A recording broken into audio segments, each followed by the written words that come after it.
नमस्कार दोस्तों, मैं आपका स्टोरी टेलर और दोस्त दीपक। आप सुन रहे हैं अनिल गर्ग द्वारा लिखित उपन्यास कातिल रात की कातिल हसीना। यह पार्ट 6 है। अब आगे। मुझे अभी 2 बजे तक जयपुर में अपनी गुलबदन से फिर मिलना था। अब मेरा जल्द से जल्द कामरन तक पहुंचना ज़रूरी था। अभी मेरे पास चारू के बारे में जानने के लिए सिर्फ कामरन नाम का ही कड़ी था। अभी से मिल चुका था, लेकिन अभी जाफरीन को भी ढूंढना बाकी था। बकौल रोज़ जाफरीन भी उन्हें ढूंढने से नहीं मिल रही थी। जाफरीन के बारे में मेरे पास भी कोई ज़्यादा जानकारी नहीं थी। मेरे दिमाग में रह रह के ये ख्याल भी आ रहा था कि कहीं जाफरीन भी तो चारू के साथ ही नहीं थी। कहीं ऐसा तो नहीं कि दोनों सहेली एक साथ ही गायब हुई हो, या तो दोनों ही कहीं एक साथ गायब होकर मज़े कर रही हो, या फिर दोनों ही एक साथ मुसीबत में हो। इन पैसों वालों को चौकलों का भी तो कुछ पता नहीं चलता। मुझे तो अभी तक उनके घर की कहानी ही समझ में नहीं आई थी। रोज़ बोलती है कि आपके साहब नपुंसक इंसान हैं और वो किसी लड़की के साथ संबंध बना ही नहीं सकते, जबकि नमिता बोल रही थी कि उस जैसा कोई ठरकी और अयासी इंसान नहीं है। एक नई कहानी अब वसीयत की भी सामने आ गई थी। ये पुराने ज़माने के लोग भी पता नहीं कैसी कैसी अजीबोगरीब तरीके से वसीयत करके मरते थे कि उनके मरने के बाद पूरे ख़ानदान में बस तलवारें ही चलती रहे।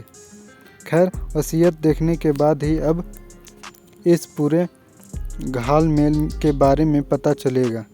इसी उधेड़-बुन में मैं चैम्बूर में उस जगह और उस बिल्डिंग में पहुंच चुका था जहां मुझे गुल ने मिलने के लिए बोला था। मुझे एक इवेंट ऑफिस का पता गुल ने दिया था, जो कि क्रूज़ पर इवेंट ऑर्गेनाइज का काम करते थे। मुझे वो ऑफिस उस बिल्डिंग के दूसरे माले पर जाकर मिला था। ऑफिस में कदम रखते ही मुझे उसका लग्जरी होने का एहसास हो गया था। ऑफिस काफ़ी सलीके और कॉर्पोरेट तरीके से बनाया गया था। दरवाजे से अंदर घुसते ही सामने एक वर्ताकार टेबल के उस तरफ ढेर सारा मेकअप थोपे हुए एक मराठी पोगरी बैठी हुई थी। मेरी तरफ ही नज़र गड़ा कर देख रही थी। मुझे गुल ने बुलाया है, वे कहाँ मिल सकती हैं। मैंने उसके नज़दीक पहुंचकर उसे कुछ बोलने का मौका दिए बिना ही बोला, जस्ट अ मिनट सर। ये बोलकर उसने इंटरकॉम पर एक नंबर डायल किया। उसने कोई 1 मिनट उस इंटरकॉम पर किसी से बात की और फिर फ़ोन के हैंडल को कान पर लगाए हुए ही मेरी तरफ देखकर बोल पड़ी, आप अंदर 5वें कैबिन में चले जाओ। उसने बोलने के साथ ही अंदर की ओर इशारा किया। मैंने उस मोहतरमा के दिखाए मार्ग पर ही चलना पसंद किया। अंदर 5वें कैबिन का दरवाज़ा खोलकर देखा तो गुल एक वेल ड्रेस में एक बड़ी सी कुर्सी पर बैठी हुई शायद मेरे ही आने का इंतज़ार कर रही थी। रात की गुल और इस वक्त की गुल में ज़मीन आसमान का अंतर था। मुझे देखते ही उसने मुझे सीट पर विराजमान होने का इशारा किया। रात से तो इस वक्त अलग ही नज़र आ रही हो, मैंने कुर्सी पर बैठते हुए बोला। जैसा देश वैसा भेष। अनुज डार्लिंग, अपनी एक फ़ोटो दो और एक ये फॉर्म भर दो। तुम्हें इवेंट टीम में शामिल करके तुम्हारा एक आई कार्ड भी बनवाना है, ताकि कोई तुम्हें क्रूज़ पर जाने से ना रोके। गुल ने मेरी तरफ देखकर बोला। मैंने तत्काल उस फॉर्म पर एक सरसरी नज़र दौड़ाई और गुल से ही पेन लेकर फॉर्म को भरने लगा। फॉर्म के साथ ही मैंने एक फ़ोटो भी लगाकर गुल की तरफ बढ़ा दिया। इसमें तो तुमने दिल्ली का पता लिखा है। गुल ने मेरी और संशय भरी नज़रों से देखा। हाँ, अभी कुछ महीने पहले ही मुंबई शिफ्ट हुआ हूँ। अभी मेरे पास दिल्ली का ही आईडी है, तो इसलिए वहीं का एड्रेस दिया है मैंने उसे बताया। एक मुंबई का पता भी देना होगा। अभी जहाँ रह रहे हो वहाँ का पता दे दो, गुल ने बोला। मैंने कुछ सोचते हुए नमिता का पता भर दिया। गुल मेरे हाथ से फॉर्म और फोटो लेकर कैबिन से बाहर निकल गई। कोई 20 मिनट के बाद एक आई कार्ड और उसकी डोरी हाथ में लेकर गुल फिर मेरे कैबिन में उपस्थित हो चुकी थी। मैं उसकी तरफ देखकर एक बनावटी मुस्कान के साथ मुस्कुराया। यहाँ ऑफिस में तो मैं ड्रिंक ऑफ़र नहीं कर सकती हूँ, लेकिन अगर कॉफ़ी पीना चाहो तो पी सकते हो। गुल ने मेरा आई कार्ड मेरी तरफ बढ़ाते हुए बोला, मन तो तेरे इस खुरखाब लबों को पीने का कर रहा है, लेकिन फ़िलहाल कॉफ़ी से काम चला लेंगे। मैं अपनी आदत के हिसाब से बोला, फ़िलहाल कॉफ़ी ही पी लो, फिर रात को उसी क्लब में मिलना। वहाँ के पब में इन लबों को पीने का मज़ा ही कुछ और है। ये बोलकर गुल ने इंटरकॉम पर किसी को कॉफ़ी और स्नैक्स लाने के लिए बोला। इस इवेंट कंपनी के कारण ही तुम कामरन के नज़दीक पहुंची हो? मैंने गुल की तरफ देखते हुए पूछा। वो एक बार एक इवेंट के दौरान क्रूज़ पर ही मुझ से टकराया था। अब भगवान ने इतनी खूबसूरती तो मुझे बख्शी है कि हर कोई एक बार तो मेरे नज़दीक आने की कोशिश करता ही है। बस इसी खूबसूरती की बदौलत वो मेरे आसपास मंडरा रहा था, और मेरे जैसी महत्वाकांक्षी लड़की ऐसे किसी बकरे की तलाश में हर समय रहती है, जो अटेंशन के साथ साथ उसके बैंक खातों में मनी मेंशन करते रहे। गुल ने बेबाकी से जवाब दिया, तो अब तक तो मोटा माल पीट चुकी होगी इस धंधे में। मैंने एक बेईमानी से सवाल किया। हाँ, इतना तो पीट चुकी हूँ कि मुंबई में अपने लिए एक छोटा सा घर खरीद सकूँ और उस चाल से बाहर निकल सकूँ। गुल ने बेजार स्वर में बोला, बढ़िया है। भगवान खूबसूरत लड़कियों को दौलत भले ही न बख्शे, लेकिन ऐसे मालदार बकरे हलाल करने के लिए ज़रूर बख्शते रहते हैं।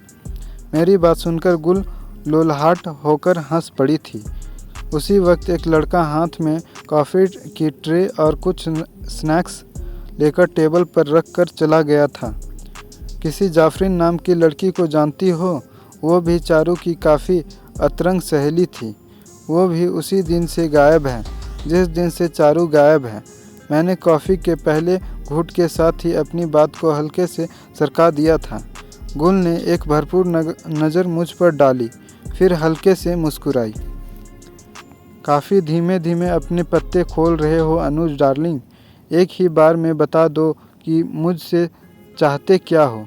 गुल ने सिद्ध कर दिया था कि हर खूबसूरत लड़की की अक्ल घुटनों में नहीं होती।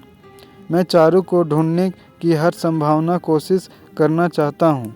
अगर तुम इसमें मेरी मदद करो तो यकीन मानो तुम मुंबई में कोई छोटा सा मकान नहीं बल्कि एक 4 बेडरूम फ्लैट भी खरीद सकती हो। मैंने अपने पूरे पत्ते खोलने का दिखावा किया। कैसे? उसके कंजूस बाप ने चारू को ढूंढ कर लाने पर कोई करोड़ों का इनाम घोषित कर दिया है क्या? गुल व्यंग भरी स्वर में बोली। ऐसा ही समझ लो, ये करोड़ों का इनाम जीतने की ही गेम है, मैंने उसे बोला। लेकिन मैंने तो ऐसा कोई भी विज्ञापन अखबार में नहीं पढ़ा और न ही टीवी पर देखा। गुल ने मेरी ओर देखकर बोला, तुम्हें मेरी बात पर भरोसा नहीं हो रहा है? मैं कभी झूठ नहीं बोलता हूँ। जाफरीन के बारे में कोई जानकारी अगर तुम्हारे पास हो तो बताओ। तुम्हें अभी इसी केबिन में 25,000 रुपये दूंगा। मैं पता नहीं अपनी बातचीत को किस मोड़ पर ले आया था, लेकिन मुझे इतना भरोसा था कि ये लड़की मेरे काम की निकलने वाली थी। इसलिए इस वक्त 20-25 हज़ार रुपये लुटाना मेरे लिए कोई बड़ी डील नहीं थी। फिर तो मानना पड़ेगा, सचमुच तुम्हें करोड़ों की डील मिली है। लेकिन जिस का बाप उसे पैसों का इतना मोहताज बनाकर रखाता हो कि उसे अपने नशे के लिए किसी भी अरे गहरे नत्थु खैरे के साथ सोना पड़ता हो, उसकी उसमें इतनी दिलचस्पी कैसे जग गई है? वो उसको खोजने में इतनी बड़ी रकम लुटाने को तैयार हो। गुल ने वाकई सोचने समझने की कुव्वत थी। ये एक लंबी कहानी है जो मैं तुम्हें यहाँ नहीं क्रूज़ पर बताऊँगा। फ़िलहाल तो मुझे जाफरीन के बारे में तुम्हें कुछ पता हो तो वो बताओ। मैं अब गुल को ज़्यादा सोचने का मौका नहीं देना चाहता था। लगता है तुम इस बात को जान चुके हो कि उस क्लब में आने वाली इस शहर की हर फिरदौस गुल के संपर्क में ज़रूर आती है। वैसे तुम्हारी ये जानकारी कोई गलत नहीं है। 1 मिनट रुको। ये बोलकर गुल ने अपने लैपटॉप में एक फ़ाइल ओपन की और अपने लैपटॉप का मुंह मेरी ओर कर दिया। यही है? गुल ने संक्षेप में पूछा। मैं इस चेहरे को चारू के इंस्टा पर इतनी बार देख चुका था कि ये सूरत ठीक उसी प्रकार से मेरी आंखों में छप गई थी जैसे किसी इच्छाधारी नागिन की आंखों में उसके दुश्मन की तस्वीर छप जाती है। मैंने फ़ौरन से पेशतर सहमति में अपने सिर को हिला दिया। निकालो 25,000। अभी इसके साथ तुम्हारा लंच भी फिक्स करवा देती हूँ। फिर चारू के बारे में इससे जो पूछना हो पूछ लेना। गुल मेरी तरफ देखकर मुस्कुरा रही थी। क्या ये भी इस कंपनी में काम करती है? मैंने असमंजस से पूछा। ये मोहतरमा इस कंपनी की मालकिन है। जाफरीन पिछले 7 सालों से इस इवेंट कंपनी को चला रही है और अगर चारू इसकी अतरंग सहेली है तो ये कोई बड़ी बात नहीं है।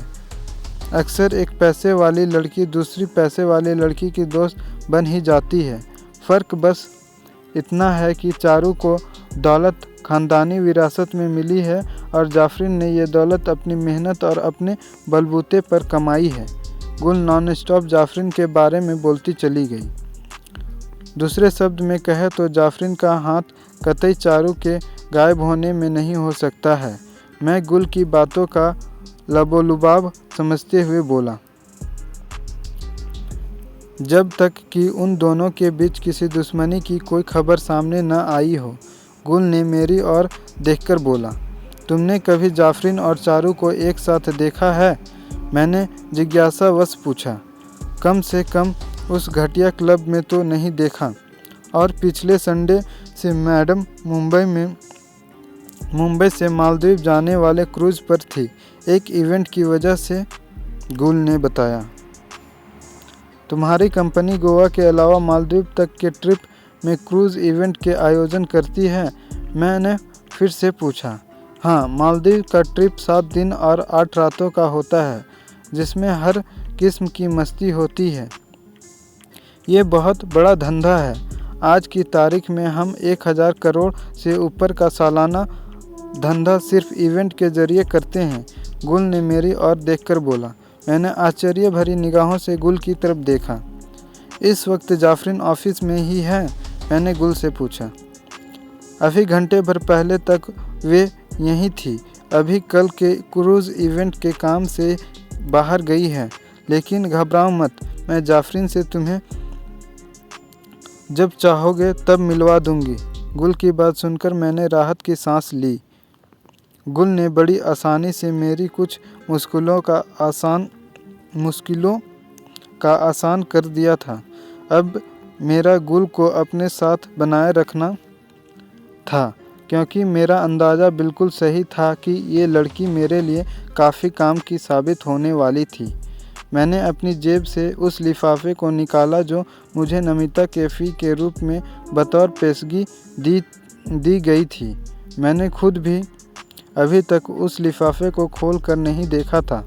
लिफाफा खोलते ही मुझे उसमें रखे हुए 2000 के नोटों की गुलाबी झलक मिल चुकी थी।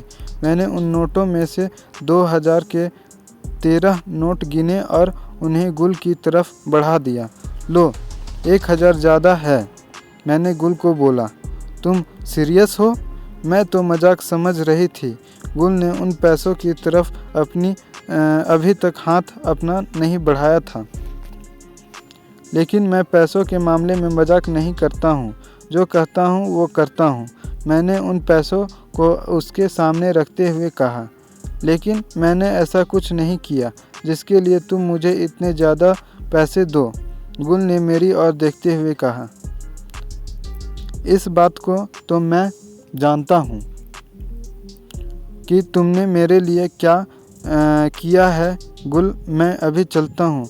अगर क्लब आओ तो मुझे फ़ोन करना, मैं भी पहुँच जाऊँगा। मैंने अपनी कुर्सी से उठते हुए कहा। रुको, सच बताओ, तुम कौन हो और चारू को क्यों ढूंढ रहे हो?